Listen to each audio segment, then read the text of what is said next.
भारती। हमार नवा नवा गीत सुने और देखे पर हमारे YouTube चैनल एस म्यूजिक लहरिया वीडियो वन लाइक करो, सब्सक्राइब करो और बेल आइकन के बटन ला क्लिक करो। बोल परम पूज्य गुरु घासीदास बाबा की जय, बोल संत समाज की जय।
बाबा संगमा बंगला पत्ती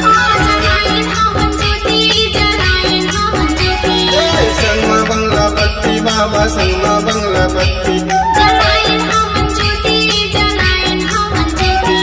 चंदन खड़ा के नवा माता मनमा आरती ले गुरु लैका जाने के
मन न लगे गुरु लइका जान के